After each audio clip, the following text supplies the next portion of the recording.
Too many people are not thriving in life. They are barely surviving and are unable to finish what they started. So stay tuned. Bible 360 starts right now.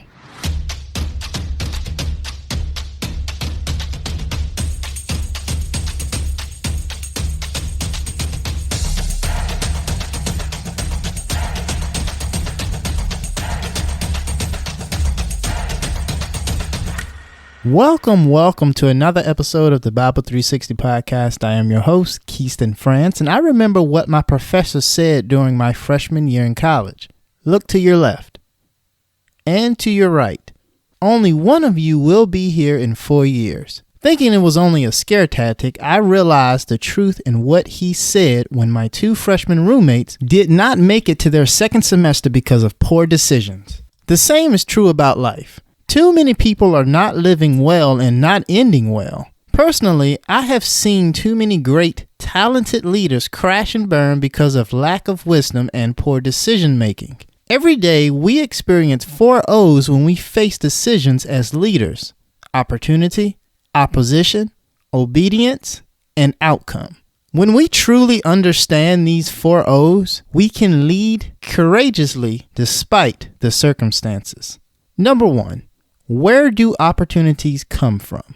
Yes, God has gifted us leaders with great abilities and strengths, and we have even worked to get opportunities. However, it is important for us to realize that God orchestrates and provides all opportunities. All opportunities come from Him alone. He will use us, but opportunities are God's part, not ours. Once we accept this truth, pressure and stress is replaced with peace and patience. Number 2.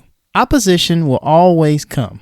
Every opportunity will be followed with opposition. We have 3 main enemies that give us opposition: the world, the flesh, and the devil. Each one has a goal to prevent us from succeeding. Paul seems to see it that way and even expects it. In 1 Corinthians chapter 16, verse 8 through 9, Paul writes, "But I will stay on at Ephesus until Pentecost, because a great door for effective work has opened to me, and there are many who oppose me."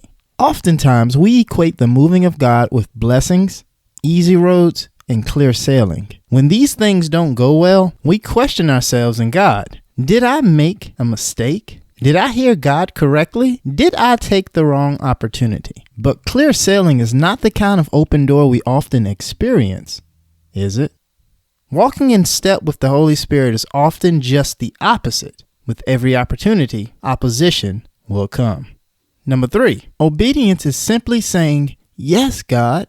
When the going gets tough, the tough start obeying. In Joshua 1:9, we read, "Have I not commanded you? Be strong and courageous. Do not be afraid. Do not be discouraged, for the Lord your God will be with you wherever you go." Sometimes we shy away from an open door of opportunity because we can see the opposition. Could God be leading you into an opportunity that requires courage?